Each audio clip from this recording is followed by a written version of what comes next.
Good afternoon, everyone.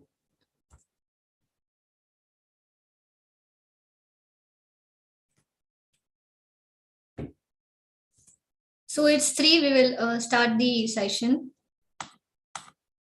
Good afternoon and a very warm welcome to all our participants present here today. To all leaders, it is time for us to uplift the voices of women everywhere, those who hesitate to speak about bias in the workplace and outside of it, and those who are actively advocating against it. Regardless of gender, today is a beautiful moment for all of us to reflect on and celebrate these strides made in women's empowerment globally. Together, we can take it further and make more progress in support of women's rights socially, economically, culturally, and politically. In support of this year's theme, the team at HRAI explored what it means to break the bias. To know more about HRAI and its events, I would request all our participants to visit the link and details posted in the chat window. Request all the participants to kindly follow the webinar guidelines mentioned in the chat window. It would be great to have all the participants' feedback. We will be running a poll before the Q&A session. Request all the participants to kindly give your feedback on the session. I now take the privilege to introduce our esteemed speaker for today, Dr. Renna Tandon, Chief Operating Officer, Right to Rise. Ms. Renna Tandon is an international acclaimed speaker mentor who has been on various conferences and summits representing India on gender equality, women and child rights, and inclusiveness. She holds double degree in IT and law. She is founder, CEO of Right to Rise ISO certified private limited company into women and child right trainings, compliance and certification, Limitless Enabler, Wiki President, Training and Development Council, Maharashtra, Core Committee member of LLWI, 2X TEDx speaker, Gender Equality and Diversity Leader. Best Top 20 Organization in DNI Initiatives 2022 by Diversity and Jobs for Her. Raina has represented India at World Women Summit 2020 and is also a global ambassador for sustainable SDG 5 UN goals for gender equality, inclusiveness, and UN Chartered Human Rights. She is well known as a limitless enabler and global inclusion innovator with 23 years of experience to her credit. You can also follow her on LinkedIn. The link for the same has been shared in the chat window. I now hand over the platform to Ms. Renna. Over to you, Ms. Renna.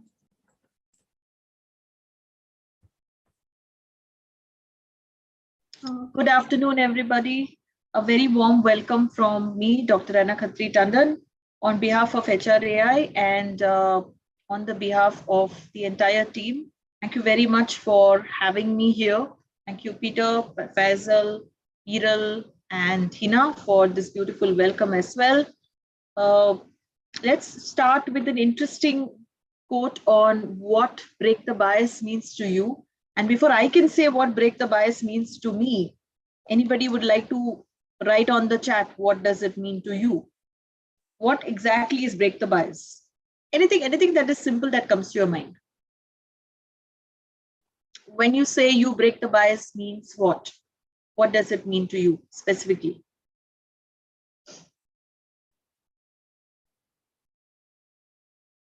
Okay, breaking stereotypes. Thank you, Jessica. Come on. I'm equally powerful. Very good. Thank you, Parvati. Oh, equally powerful than men. Okay. Yeah, we are not bringing away our men and women, or we are not discriminating against them. But yes, being powerful is good. Being capable is good. Being more authentic, being able to grow, being able to be strong, a form of Shakti, a form of creating change in the world, transformation in the world, being creators, being nurturers, being innovators, being people of justice, dignity, rights, peace, and deserving to be heard. Any of these things, or even doing small activities that you have never done over the year and you've kind of broken the bias. There is a bias that is inbuilt inside you. It could be implicit bias, which you don't really know, an unconscious bias that doesn't exist or according to you doesn't exist. Or it could be something at workplace, community, society, which is talking about equality. Whenever we talk of break the bias, we generally take the word more in the area of workspace, where we're talking about equality between men and women, between other genders. And the focus of bias still talks about feeling empowered. And we as people in the society always equate that with men and with women. So don't be discouraged. This session is not about talking about breaking the bias of a man or of a woman. This is about breaking your own biases, whether it's about racism, whether it's about your own belief systems, whether it's about not being able to communicate right to the people and causing yourself to go beyond, or maybe it is giving compassion, kindness to the person you are. Okay, sometimes break the bias doesn't need to be something great. Yes, we are a pillar in our own life and great role to play in every area. Very true, Parvati. So without any delay, I'm just going to be sharing the PPT. Of course, the PPT is meant to give you some food for thought and not the only thing that you need to keep looking at. Hi, that is Dr. Renna Tandon. That's me, the founder and CEO of Right to Rise. We work essentially into women and child rights, more into POSH, POXO, human rights and stress. And yes, we do certifications programs which are more ISO certified and quality driven. And also we look at doing compliances for corporates and individuals. Today, the interesting topic is recognizing and overcoming biases. What do you see in the picture in front of you? And specifically this picture, what can you see?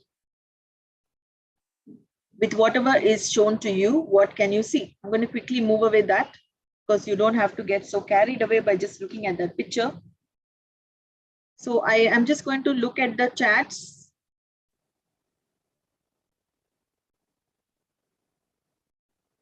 Okay, Shakti ka naam Nari hai, ray of light. I can see the light. Okay. Yeah, everybody's thinking hard on what exactly I'm asking. Sometimes life is not about being very complicated. Life is all about just letting yourself be free. And today, we're not going to be talking about complicated things about break the bias. It's always about you. It's about you, my friends. It's all about understanding that we inside have some kind of biases, unconscious, implicit, cognitive, something related to our belief system, something related to our childhood, something that has been imbibed through the society, through the people who we move around. And it appears that these have become so strong driven, these have become so strong drilled, that we have actually forgotten that these biases have become habits. So we're going to look at some of them and what are the different kind of biases that exist personally and professionally, and how we need to equip ourselves to break even them. That is obviously getting into an uncomfortable zone, because you can't break your bias if you're in a very comfortable zone. Okay, so what can be those implicit biases? How do we overcome them? And are we even aware of them? Okay, that's going to be our goal for today in the next 45 minutes to 1 hour. So there's a statement right in front of you. I could have put you out in breakout rooms and made you do this and asked you in about fives, what is your opinion about this statement? Your black friend who came to visit you are emotionally drained. So I'm asking you, what exactly is this statement seem to you? You can just put one word, or you can probably write your thoughts. What is coming on your mind without going judgmental? Think about what is first thought that comes to your mind when you see your black friends are emotionally drained. So whatever comes to your mind, just put it on the chat. Okay, awaiting stressed. Oh, that was previously, I guess. Okay, so they are stressed. Yes, Jessica. Come on, guys.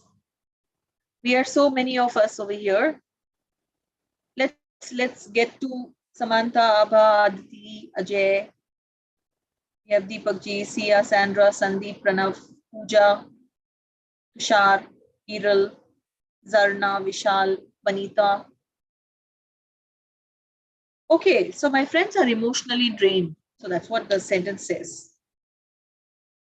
Okay, so when we showed this statement to about at least 200 people, because we did the session for a couple of corporates, and when we did break the bias during the Women's Day program or the Women's Day week, many of them said, why Black friends and why are we always looking at racialism or racism or even people who are from one part of the country?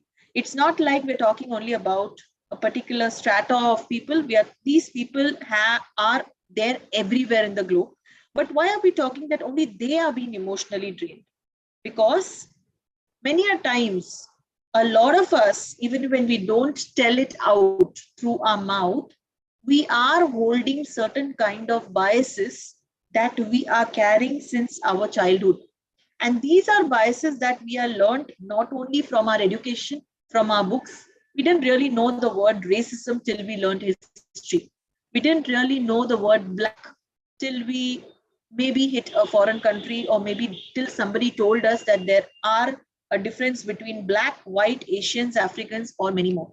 Or there are a subtle way of addressing a different category of people, even in India, when we talk about Black friends. So it could be different things, but the perspective is so set in our mind that we make an opinion of every statement that comes in us, right? True, you will agree with that. I'm sure we all have this kind of feeling. When we read your Black friends are emotionally drained, the first look or the first thought we get is about Black friends, even though we are trying to avoid it. We may not say it, but our thoughts, our mind always go in there. Okay. But we fail to address it. We fail to speak about it. Why? Because the one question that I want you to answer today to yourself is, what is bias? What is stereotype? What is discrimination? And accept it as you are going through. Okay. A stereotype is nothing but cognitive in nature. What is cognitive? You are able to sense it. You are able to devise it through your eyes, mouth, through your senses, through your feelings, through any of your five sense that you carry. How do I categorize it? I label somebody. So something that I talk about somebody in a particular way, that is completely stereotyped and not maybe the truth. Okay.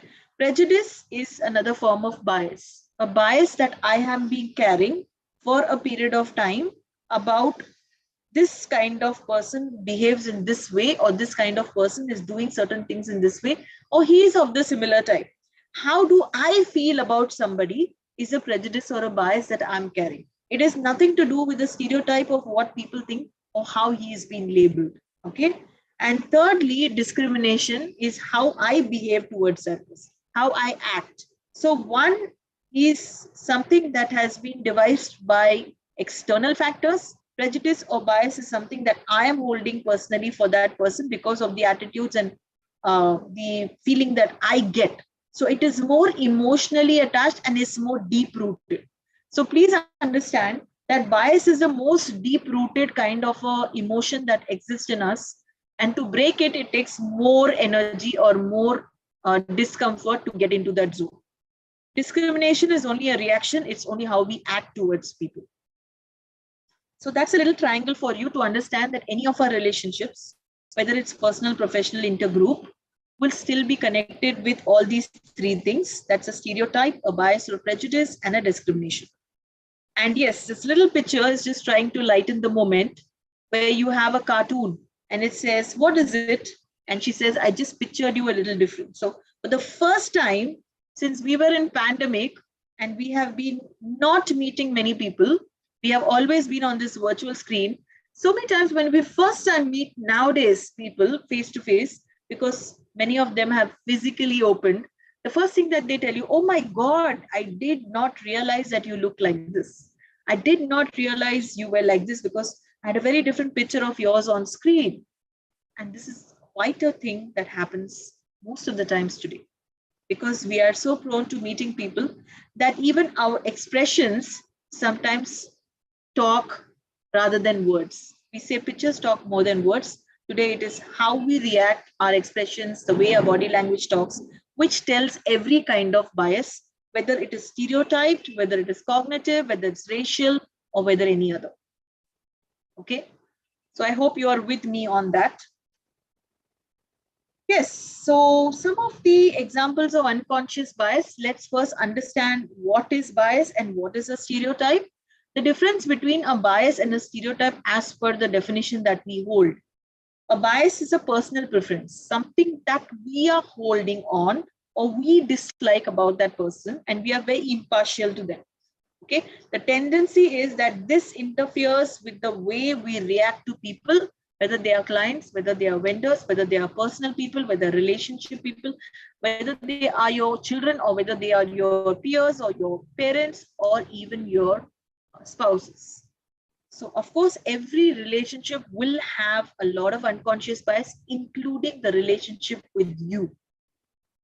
And leave about the other relationships. The first relationship is the relationship with you.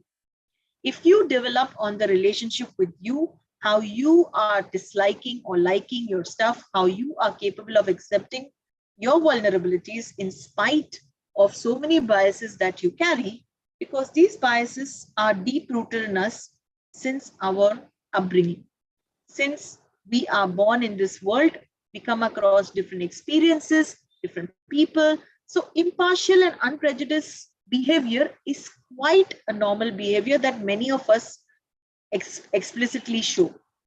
On the other hand, when we look at stereotype, stereotype is a very particular kind of a preconceived notion that we have on a person based on his characteristics. For example, somebody's already been smoking or somebody's already been drinking. We already know that this class of people or this set of people or this person is similar to the drunkard class or to the smoker class, and his behaviors will similarly be that way. But I'm sure that not every person who drinks constantly becomes sick or is hitting the hospital, or not every person who is maybe a casual smoker is like a chain smoker and his characteristics. So let's not equate people to stereotypes that we already have set in our mind based on movies, based on the Asian African or the any kind of travels that we make across, or also qualifying people based on their characteristics of their color, race, religion, or any other way. So this biases will 100% occur in our workplaces because we are working with a very different culture today. We don't have only people who are Asians, but we have people coming from all across, and most of our companies are going global. We have global set platforms. We are also meeting vendors, clients, and people who are hitting our ecosystems all the time in terms of service providers. And we have to break in this implicit or explicit unconscious bias.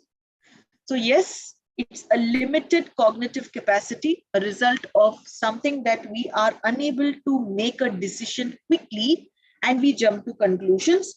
And these conclusions are automatically brain sifted. Okay, so our brain has a neuro-linguistic system in us based on what we see, based on what we hear, based on the clues we get, based on the witnesses we see. We determine people and we come to conclusions that this person will be either friendly, either good, either bad, either he's not going to be supportive, either he's going to be somebody who's intentionally going to hurt me, or somebody who's going to be not very supportive in my group. So these preferences can be very different, and they may or may not be right, because at the end of the day, it's only a bias. It is not something that has been decided based on the right facts, but based on clues that we are getting from all the areas that we move around from. So yes, over a period of time, our brain starts associating with things and they form the hard-hit neural pathways which become hard-hitting habits, and the bias becomes stronger in the form of a bias, in the form of a stereotype, or maybe in the form of a discrimination. Unconsciously, of course, not every bias is very consciously known, but there are biases that we also consciously built based on what facts we hear from whom? Friends, work culture, experiences, media exposure, family, movies, the people we meet, the school we go, the peers we meet, and many more. So please be aware that these will be people who will be influencing you from time and again, intentionally, unintentionally, consciously, sometimes unconsciously, sometimes. Now, a little thought about the different kind of biases that we hold, and then we will look at how to mindful break them. Okay. So anchoring bias, we already know there are about 20 biases that I've picked up, but there are more than about 200 biases that we have today. And you will see them over the PPT, which will be reaching out to you in about few seconds, slide by slide. So anchoring bias is when we are over reliant on a piece of information that somebody has given us, and we have anchored our thought there. This is how the person will do. The reasonable possibilities of somebody reacting another way, we don't want to accept. So for example, salary negotiation, for example, behaviors, for example, the way a person approaches on things, we are completely anchored that this person has done twice, thrice, 4 times in this way, so he will continue doing it another way. Heuristic is an overestimate of the important facts. So people overestimate based on certain facts. Like I said, if he's a drunk person, if he's a druggist, if he's a smoker, then you come to a conclusion that 100 people who are smoking are having this behavior. So this person hitting the corporate place also will not be very comfortable to me because I don't like smoking. If he's a smoker, let's not have him in our ecosystem. Let's not get him on the talent acquisition table in our common company, because we don't want smokers in our small setup or in our big companies. Maybe something of the similar kind. Bandwagon effect. The probability of one person adopting a belief increases based on the number of people who have hold the belief. So he will keep weighing every experience that he has, and based on the group thinking pattern, his effect will keep increasing. If there are 20 people saying, then maybe the effect will be less. If there are 200 people saying, then the bias becomes more strong. Again, you have blind spot bias, failing to recognize that you yourself have some biases that you're not even aware of. So I might have a bias about maybe my own colleague who's visiting me, and he has no intentions of probably coming and spending a lot of time that you call a personal space. He might just want to visit you, say a hi, hello, and leave. But sometimes you're biased that this person is coming to my house for certain reasons of promotion or for growth, can be just a blind spot bias.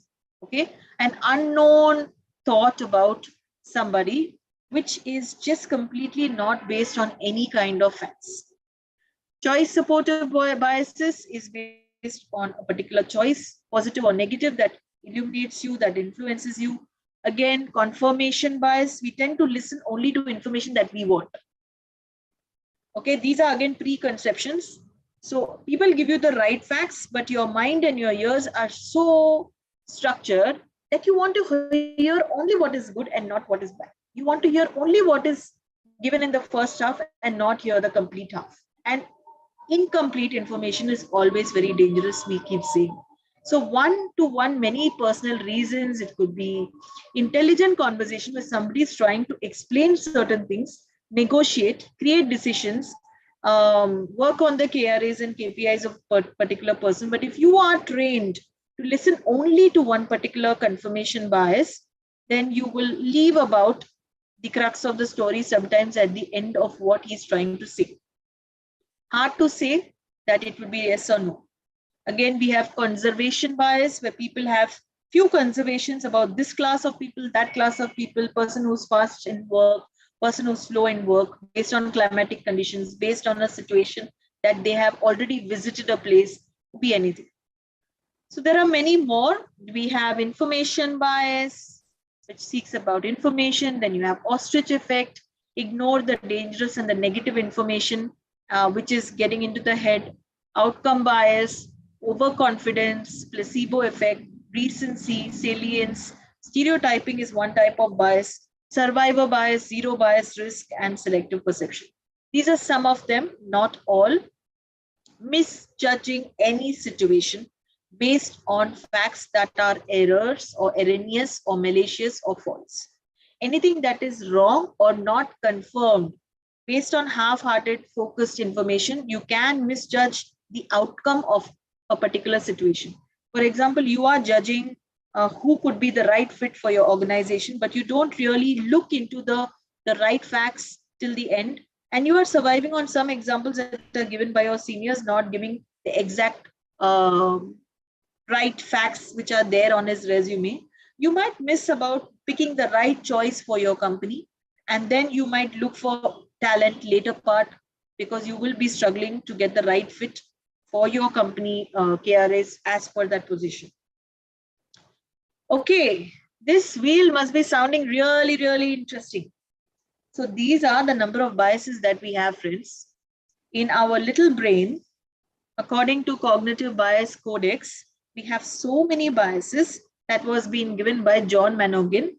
And he gave this cognitive bias wheel, which said, anything that we hold in our little brain could be any form of bias with any specifics. We disregard all the specifics, we disregard what is there in our memories, but 4 problems that biases can help us address positively, also that needs to be seen. We only are talking of bias as a negative characteristic, but we also need to know that having biases can be positive to our life and that can help us. So what is it? If we have a bias, that can avoid any information overload into your system, because you have already set certain structures, policies, systems in your head. You already have developed certain decisions, and you already have seen certain areas of your life that you have generalized and said, this is how I will be treating my life. So any information that keeps overloading into your head, you just discard it, which is good. You don't need to get stressed over smaller things when it is not pertinent. Lack of meaning. So you have to find out what is good for you, what is not good, because simplifying the possibilities and numbers for every situation makes it easier for you to think. So lack of meaning to understand every situation also gets set in because of the biases. The need to act fast and how to know about what needs to be remembered and what needs to be remembered later. So for you to act fast, of course, you need to have less information. When you are having such a lot of information, you start thinking about what is priority, what is right, what is wrong, what is the immediate thing that you need, and then you work on it. So sometimes having a bias really helps, but again, we need to look at it as what kind of bias and what situations in respect to we are talking. So what can trigger? Now that we know that we have loads of biases, we also know that consciously this can be positive or negative in our life. How can trigger our unconscious bias works, or how do we set a trigger so that this bias goes away? So any ambiguous, any unknown evidences, facts, witnesses that come to you, or even if people have told you something, I know we are so accustomed that whatever we hear, we just go out and take immediate response or reactions and we do trigger. But that is difficult for us to work upon ourselves and say, hey, stop, pause, look, reflect, don't get stressed, don't get angry, don't get frustrated. Avoid the emotional overload that comes to your system and say, calm down, let's take a pause. Okay, what do we know? So and so person has come and said so and so things about us or about somebody. We can look into it, give it a time gap. Anything that comes to you and you are aware that it's going to trigger you, it's going to get you into a biased state, and you might take an action which is not really, really right, then the fear of threat also of taking a wrong decision can come in. So being emotionally resilient, being calm, being not taking the decisions at the right time, the only way to make a right decision is to know what the wrong decision is first. I'm repeating it. This is my line that the only way to make a right decision is to know what the wrong decision is. And if you already know of your unconscious biases, write it down, script it down, journal it down. And every time that bias sets in and you are aware of it, don't threat of it, don't get into that mode. Be cognitive of it and say, hey, give me some time, I will come back to it. Get that time, sleep over it, journal it down, and come back to it, because you need to first look whether it is a bias, whether it's a discrimination, whether it's a stereotype, or whether you really have the facts right. for you to make it into a perfect truth. Okay, another theory that we looked into our personal biases, we looked into the biases that we carry even at workspace or among our people. When we are looking into organizations, the iceberg is right in front of you before you can see the picture. I'm just going to show you how the entire organization sometimes sinks because of biases that we carry. Okay, there are certain threats, there are certain weaknesses, there are certain things that people do right and wrong. When we come to a company or we build organizations, the first thing that we have in our hand is we are saying that we will do certain things.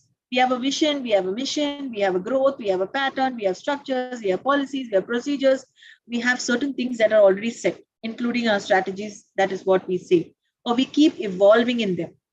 But seeing the threats, we also forget that there are certain implicit biases inside us. There are some unconditional cognitive biases that others can have towards us, towards our values, towards our organization and our growth. So the way we say we get things done is that we have everything in place. We have shared assumptions, we are working together, we are looking at the goals together, we have a tradition, we have some norms, some policies, structures, we have values and everything. This is all what we set on the right-hand side that we say we do. But actually, when we go doing, then the strategies are sometimes not in place because we overlook them and we do still what we are carrying as a belief. We might say we do justice. We might say we give respect. We might say we are people who are trustworthy. We might say we are transparent. But when you are dealing with certain people, for example, you have a gender bias or a culture bias, and you are dealing with that culture who you are holding the bias for, or the gender who you're holding the bias for, you will 100% be working on your belief systems. You will 100% listen to your perceptions. You are not going to be looking at your policy structures and your shared value systems, which says, hey, I need to go in by my trust. I need to believe in myself. I need to talk about transparency. I need to get my figures right. I need to create the justified system, the visions, what I'm carrying, and I need to give the promotion, reward, development to that person, no matter from where he comes, which gender he is, which color he is, which racial system he carries, or which lifestyle or which gender discrimination that we should avoid. We go back into those beliefs again. We do have certain unconscious bias, no matter how much we say we are a diverse organization. Sometimes we are, an inclusive workplace. We need to work on that, to reflect, to go back, to ponder on and see whether we are really doing them right, friends. Because there's something that we are not doing right. And passing up a professional opportunity, that would also bring real benefits. Now, when we are passing opportunities or challenges, we have certain things in place saying that these are written rules, these are unwritten rules. And sometimes the unwritten rules are not even something that we are aware of. We talk about values as an organization, but we don't see whether the values that we carry, an organization carries, and each person working there carries are in alignment. So the way we really see things and the way we really do things sometimes are affected by the conscious biases and unconscious biases that we hold. And this can be disadvantageous for your growth, and that is why productivity doesn't come in. So yes, the challenges of unconscious bias can be many. They can affect your change, it can affect your growth, it can affect also getting the right kind of talent. It can also get some stereotypes and judgments in your system, which can break your already set effective, engaging, quality-driven systems, or your employee enhancement programs, or many of the effective ways of how a manager treats his employees, his employee treats the lower level and the vendors, the clients, and your entire system from top-down approach. So structurally constructing these systems is one thing, but the focus is that one by one we need to eliminate racism, stereotyping, biases, and propagate a system which is more inclusive, more non-judgmental, more aggression, microaggression free. And those are the words that we are looking at. What are the ways to avoid them? Find the bias. Just like this little penguin coming and talking to you. You need to find it and be aware of it. Recognize all the bias. Stop, think, pause, learn to mistrust your first impressions. The first thought that comes to you about the person, avoid it. Let it go. We say anything that you do must be reflected on, pondered upon at least 4 to 5 times. And the fifth thought that comes about to you about that idea, please execute it. Not the first thought. Challenge your negative assumption about the people who you think you hold biases for. Don't consciously suppress it. Work on it. Set some positive examples. Have fun. And keep processes that are simple. It's not about creating complex stuff. It's always about the simple stuff and being a people person. At the same time, bringing in your systems into place with a little discipline, with a little trust, and no open transparency kind of communication that you can have with your people, because their feedback, their values, their productivity, their communication can help you also overcome yours. Don't be too hard on yourself doing that, because I know you're a leader. I know you have a system. I know you want to grow with the system. Whether you're a part of a HR system or you yourself are running a system, please be kind, compassionate, composed even to yourself. Yes, what I learned from Everyday Bias from Howard J. Ross is that we need to say, we need to pause, we need to look back into our own culture, values, and certainly talk about our unconscious awareness. Be vulnerable, be down to earth, be grounded, and say, I'm going to follow the pause system. What does the pause system say? Pay attention to what's happening beneath your judgment. What is the event? What is your interpretation? What is the event? What is your interpretation?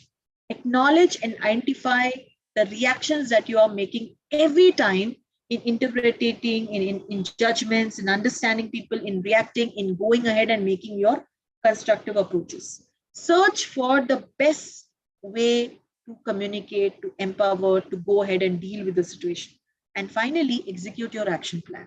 Okay, so that's pause for you. Make it more consistent. Start working on it one at a time. I'm sure it will take some time. We are still work in progress. And finally, some steps for you to break the bias. I'm going to stop the screen sharing for a bit and ask you, you've heard me so much. You give me one way where you can break your unconscious bias on the chat. And I'm going to give you 10 ways how you can do it. So I will pause my voice for 2 minutes and ask you, how do you think you can completely break your bias, friends?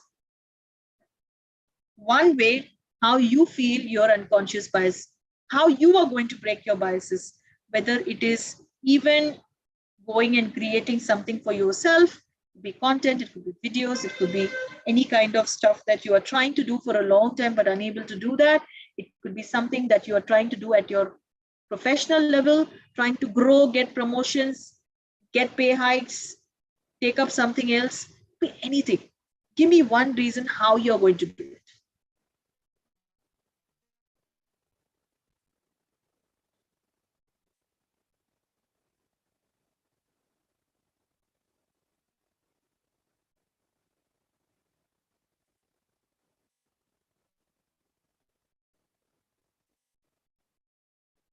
Okay, I will keep waiting till you don't reply. Give me two, I will give you 1 more minute. Think of anything simple. Don't think of too many things. See, we are already getting into the mode of being so judgmental with ourselves. To understand debiasing, we need to just recognize that one bias. Even if you have a pen and paper on you, write that one bias that you want to overcome. How are you going to overcome? You have to be mindful. You have to entail and practice. You have to be dedicated. You have to reflect. You have to go back to the emotional awareness, decenter your negative thought patterns, remove them, and say, hey, I know I have those patterns, but I need to break them. And consciously, I'm going to work next time because I first need to love and be kind to myself. I need to keep away that media consumption of all the judgments that come from outside, oppressing me, inappropriately putting me down, neglecting me, bringing the negativeness in me. So media consumption also has to be very mindful, and listening and your speech. Everything boils down to what you listen and how you speak. And that is the most important thing you need to do, friends. We are all human beings at the end of time. We are all people who are needing support at all times. Yes, we can support children, Parvati. We can help people have studies. We can break our biases that maybe we don't have the empathy, maybe we can't do things. We cannot be light patterns. Let me tell you, most of us, we don't even know that what are we capable of. Our own biases are only inside us. We are not even aware how much we can grow and be powerful because we are thinking very small sometimes. Okay, we don't think of newer things.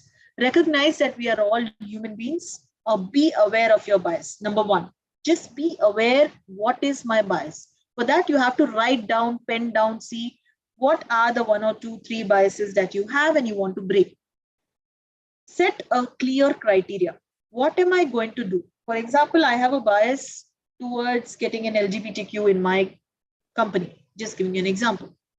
Okay, if I have that bias, I'm going to be sitting in the HR, I'm going to be seeing that I'm going to hire somebody, I'm going to give him a promotion, I'm going to give him a pay, I'm going to work on talent acquisition. And that is one bias that I need to break. I need to switch my job into something which is going to require me to take that decision. Break that bias and show me, and then I see that you have the courage to break your own biases. And you can do it. Hold decision makers accountable. You have to first take accountability on yourself, include yourself, scrutinize the criteria, get the survey, feedback from people, come back to them, create a transparency plan, ask them where is that they feel that there is biases holding on, from hiring to pre-screening to compensation to opportunities to engagement to performance management and many more. Include that practice of culture of communicating, the change that you're always evolving, the inclusion, the kindness, the caring, the listening, giving credit to people, which is very difficult for all of us to do. Being fair at people, transparent, bringing in the different kind of cultures together, different people from different backgrounds, engaging, getting balanced feedback, showing affinity towards your own people. Strengthening diversity can only happen when you are going to break your biases and others in a very effective way. So yes, remind yourself every day that it's important to be fair play. Remind yourself every day that it's important to be fair play. It's not a one time, it's a journey of ABC. And what is ABC? It's not one time, it's a journey of ABC. Awareness, belonging, and calm, not only inside, but also outside. So yes, that is your learning for today, your ABC for today.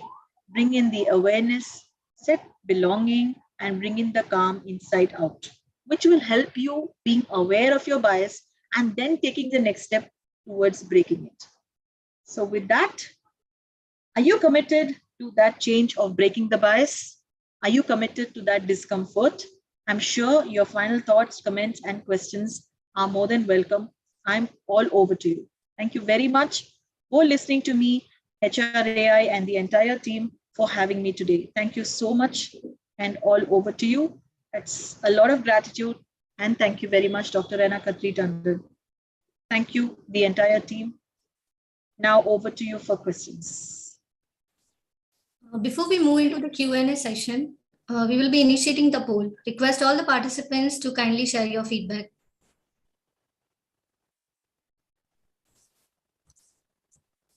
While you are doing so, request all the participants to kindly post their questions in the chat window.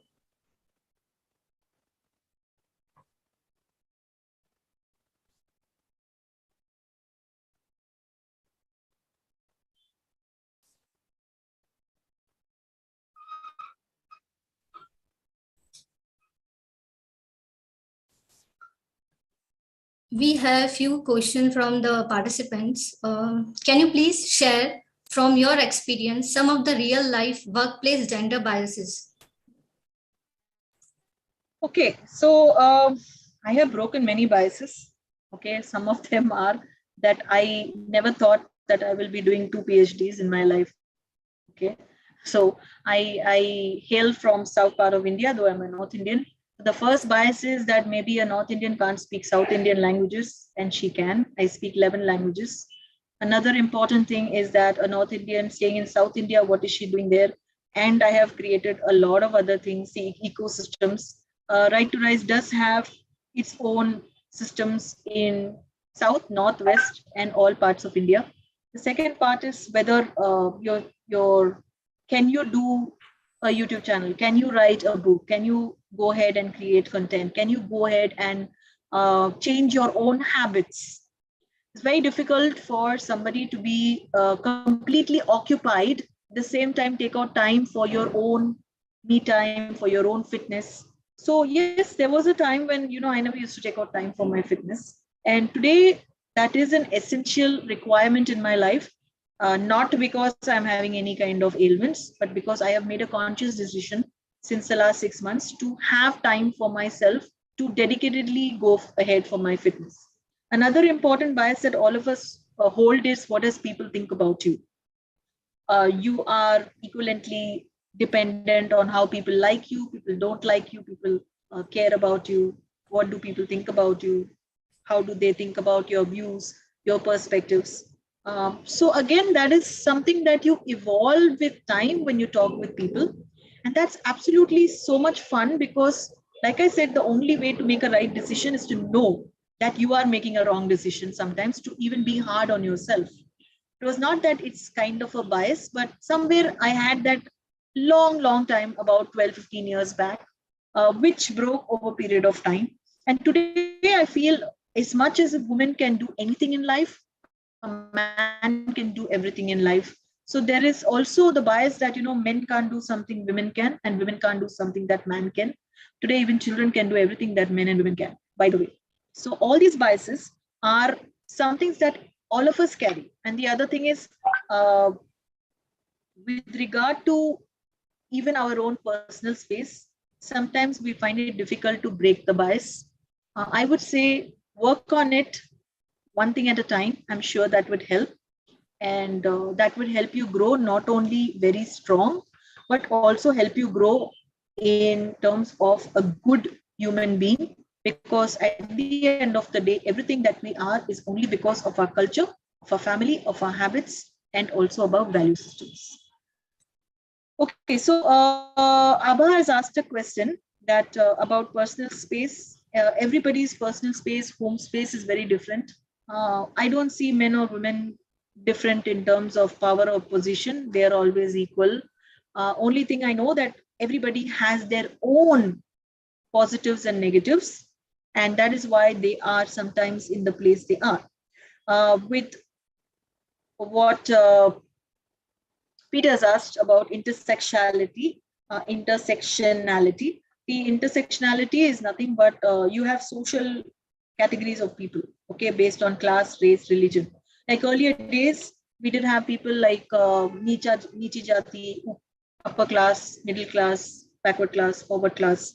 Now we have discriminated people based on race, color, caste, creed, gender, any individual groups. Okay, these are groups who are maybe in a particular village or in a particular town. You have certain kind of people who are affluent, people who are black, people who are white, people who are untouchables, people who are, and there are people who are discriminating each other, overlapping based on any of the other classes, race, class, gender, religion, or any other types. Okay, so we have used a more demanding word, a more beautiful word called intersectionality. And it can be about racism also. It's too much about Black women sometimes described as. So we generally fail to acknowledge the reality that complexity can be anywhere and we don't need to argue about it. It doesn't have to be only in India or only in abroad, it can be anywhere. And that can start with any kind of discrimination, any kind of mindset that we carry that we don't want to break. It's only a bias. Try to break it with the ABC that has been told today. Thank you. We have received one more question. What kind of trainings will help organization in cultivating the kind of a culture where especially male employees understand the unconscious bias and therefore can act consciously to break it. Okay, so that was Mr. Gadvi, is it? Tushar Gadvi also. Yeah. Okay, so Tusharji, we at Right to Rise do a lot of other trainings which talk about break the bias, which talk about unconscious bias, we talk about microaggressions, we talk about code of conduct, which talk about mindset change, which talks about culture bias, gender bias, any kind of biases, cognitive biases. Sometimes it's also about biases that Asians hold about people across the globe. So it's culture bias. Sometimes it's also about gender, just a gender bias. Could be different kind of bias trainings, but it always depends what are we around, who are the kind of people, and whether doing that training will actually affect them in any way and help you overcome. So what kind of human psychology works behind these biases? There are certain models that are there, and each of them are very designed very differently. I don't really know about one psychology. There are many different models that I've read about, and this, I only think that biases are developed with two, three things: with the kind of people we are surrounded with whatever experiences we have, and with time and again reinforcing that whatever we have as a belief is the truth behind it, without even looking up to the facts at that moment or witnessing that they can behave differently in spite of what our beliefs say. So improvising on that, we will need to have certain models, and these models are being designed by a lot of researchers from US, from many other areas that I look up to, which I have done research on. But yes, you can, like I showed you one on the PPT. There's one book which is there on biases by everyday biases, that what is it called, by Howard Ross. So you can look up that book. The book is very good. I think I found it very useful when I had read it, and that is why I thought of doing this topic for HRAI. I can share the name and the details about the book with HRAI at the entire team, and they can share it with you. One more question from Shreya. How should an organization identify and prevent unconscious bias? So that's what I said. So it depends on what is the reason of having that bias, and probably having a communication. So ideally, everything boils down to communication. If we are looking at doing trainings at any setup, first we need to know what exactly is the issue there. Why are we actually doing that? And if we are looking at any kind of trainings, biases are, I showed you the cognitive bias wheel. We have almost 200 biases. So we need to find out what is the key area of the bias that is affected at that workplace and what solution can work there. Again, it's all about the TNA, finding out the training need analysis, finding out why are we doing that training there. And different biases will have different solutions. We can't have one fit for all. So we need to figure out what is the problem and work on the solution. Yes, you can do reach out to us anytime for any kind of training requirements at Right to Rise. And yes, I can always put my email address, or you can contact me on the LinkedIn as well, as already posted. So that's about it. Thank you. So the last one is how gender equity is different from women empowerment. Oh, they are two different things. So gender equity has nothing to do with women empowerment, and women empowerment is just like, okay, see, women empowerment, again, it's a very broad term. Okay, we say in simpler terms, women empowerment is empowering women in different ways. Now, whether you are empowering her in her relationships, on her rights, making her aware on her rights, making her aware on the financial awareness, making her aware about her relationship development, making her aware on the emotional wellness, that's how you empower women. So you can have women empowerment programs on varied topics. And gender equity is all to do with understanding why both the genders are, equality is one, equity is one. Why we are not having a lot equality in terms of pay gaps, promotions, pay hikes, and many things to do with that. It has nothing to do with women empowerment. It's all, we can say that if you are having women who are empowered in many areas of financial independence, then yes, the equity gap can be made smaller. Okay, so they are interrelated, but they are not somewhere similar. They are completely different.